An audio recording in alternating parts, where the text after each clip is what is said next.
Join me as I explore deep into the mystery of why Thomas Sankara was assassinated and see if I can uncover the truth behind this historical event. Thomas Sankara, known as the Che Guevara of Africa, was a revolutionary leader who rose to power in Burkina Faso in the early 1980s. His commitment to Pan-Africanism, anti-imperialism and anti-capitalism made him a beacon of hope for many Africans seeking independence and self-determination. Sankara's philosophy was built on the idea that true freedom and development could only be achieved by breaking free from the shackles of colonialism and neo-colonialism. He believed that Africa's natural resources should be used to benefit Africans, not foreign powers. As a charismatic leader, Sankara inspired a generation of Africans to take control of their own destiny. His vision for a unified and self-sufficient Africa resonated with people from all walks of life. He was a true champion of the African people, and his legacy continues to inspire and motivate. Sankara's significance extends beyond Burkina Faso. He was a symbol of resistance against oppression, and his message of freedom and empowerment continues to echo across the continent. In the years leading up to his assassination, the political climate in Burkina Faso was tense. Sankara's revolutionary government had implemented a series of radical reforms aimed at transforming the country's economy and society. He nationalized land, implemented a literacy program, and increased access to healthcare and education. Sankara's government also took steps to reduce the country's dependence on foreign aid, which led to tensions with international organizations and Western powers. He was a vocal critic of imperialism and neo-colonialism, and his anti-capitalist stance made him an enemy of the global elite. The country was also struggling with internal conflicts, including a border dispute with Mali and tensions with neighboring countries. Sankara's government had to navigate these complex issues while implementing its ambitious reform program. The challenges Sankara faced were enormous, but he remained committed to his vision of a free and independent Africa. He was a true patriot who put the interests of his people above all else. Despite the challenges, Sankara's government made significant progress in improving the lives of ordinary Burkinabes. He increased access to healthcare and education and implemented policies aimed at reducing poverty and inequality.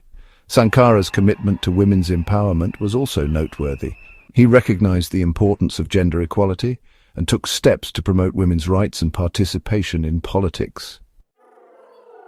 However, Sankara's radical policies and anti-imperialist stance made him many enemies. He was a threat to the status quo, and his refusal to bow down to Western powers or international organizations made him a target. The geopolitical context of the time was also crucial in understanding Sankara's assassination. The Cold War was at its peak, and the United States and the Soviet Union were engaging in a proxy war in Africa. Sankara's anti-imperialist stance and his refusal to align with either the United States or the Soviet Union made him a target for both superpowers. He was a thorn in the side of imperialism, and his removal would pave the way for Western powers to exert greater control over Africa. Sankara's achievements and policies were a testament to his commitment to the African people. He was a true champion of independence and self-determination, and his legacy continues to inspire and motivate. In the months leading up to his assassination, Sankara's government faced increased pressure from internal and external forces. He was becoming increasingly isolated, and his options were running out.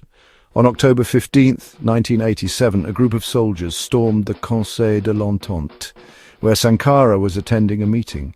He was killed in a hail of bullets, along with several of his top officials. The events surrounding Sankara's assassination are still shrouded in mystery.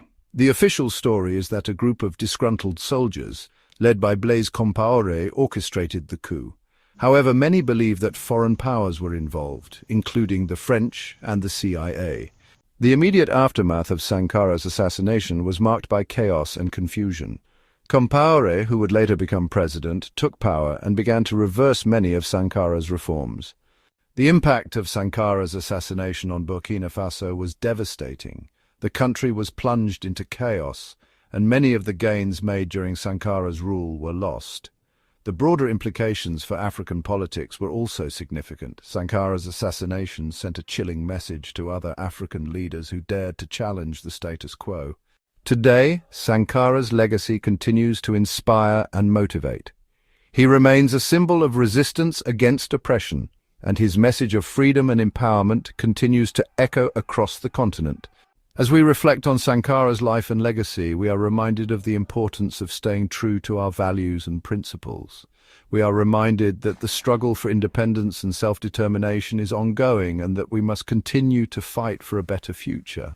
What are your thoughts on Thomas Sankara's legacy? Share your comments below. And if you want to learn more about other African leaders, check out our video on Patrice Lumumba.